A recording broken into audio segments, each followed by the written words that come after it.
ഓസ്ട്രേലിയയിൽ പൊതു തെരഞ്ഞെടുപ്പിലെ വോട്ടിംഗ് പുരോഗമിക്കുന്നു. ഇന്ന് വൈകുന്നേരം 6 മണി വരെയാണ് പോളിംഗ്. ലേബർ പാർട്ടിയുടെ ഇപ്പോഴത്തെ പ്രധാനമന്ത്രി ആന്റണി അൽബാനീസും ലിബറൽ നാഷണൽ സഖ്യത്തിൻ്റെ പീറ്റർ ഡട്ടനും തമ്മിലാണ് പോരാട്ടം നടക്കുക. ഓസ്ട്രേലിയയിൽ നിന്ന് സ്വരാജ് സെബാസ്റ്റ്യൻ തയ്യാറാക്കിയ റിപ്പോർട്ട്. ഓസ്ട്രേലിയ പൊതു തെരഞ്ഞെടുപ്പിന്റെ അവസാന മണിക്കൂറുകളിലേക്ക് കടക്കുകയാണ്. 19 ദശലക്ഷം ആളുകളിൽ ഏകദേശം പകുതിയോളം ആളുകൾ നിലവിൽ വോട്ടുകൾ രേഖപ്പെടുത്തിയെന്നാണ് കണക്കുകൾ സൂചിപ്പിക്കുന്നത്.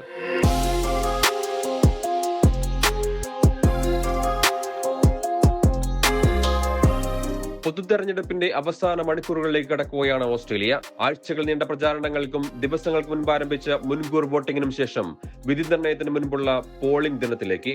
Has been extremely busy here over the last 2 weeks, but exceptionally busy in the last 2 days. I believe that on statistics about 50% of the population has already voted. ഉപരിസഭയായ സെനറ്റിലേക്കും അധോസഭയായ ജനപ്രതിനിധി സഭയിലേക്കുമാണ് തെരഞ്ഞെടുപ്പ് നടക്കുന്നത്. ജനപ്രതിനിധി സഭയിൽ ആകെയുള്ള 150 സീറ്റിൽ 76 സീറ്റിൽ വിജയിക്കുന്ന പാർട്ടി കേവല ഭൂരിപക്ഷം നേടും. ഉപരിസഭയായ സെനറ്റിൽ 40 സീറ്റുകളിലേക്കാണ് ഇക്കുറി പോരാട്ടം നടക്കുന്നത്. I think this election here in Dickson is going to be very, very close. I think it's going to be closer than the last time. This is my 3rd time running. I've been working in this community for 7 years. And I think there's a mood for change. So we'll see what happens tomorrow night. Australian capital ടെറിട്ടറിയിൽ liberal പാർട്ടിയുടെ സ്ഥാനാർത്ഥിയായി സെനറ്റിലേക്ക് മത്സരിക്കുന്ന Jacob Vadakkedath പ്രധാനമന്ത്രി Antony അൽബനീസിക്കെതിരെ Green's പാർട്ടിയുടെ ബാനറിൽ മത്സരിക്കുന്ന Malayali വേരുകളുള്ള Hannah Thomas എന്നിവർ സ്ഥാനാർത്ഥി പട്ടികയിലെ പ്രമുഖ മലയാളി സാന്നിധ്യമാണ്.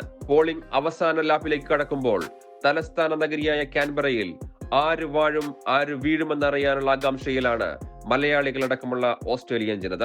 അഭിപ്രായ സർവേകൾ അനുസരിച്ച് രാജ്യത്ത് ഭരണകക്ഷിയായിട്ടുള്ള ലേബർ പാർട്ടിയും പ്രധാന പ്രതിപക്ഷമായ ലിബറൽ സഖ്യവും തമ്മിൽ ഇഞ്ചോടിഞ്ച് പോരാട്ടമാണ് നടക്കുന്നത്.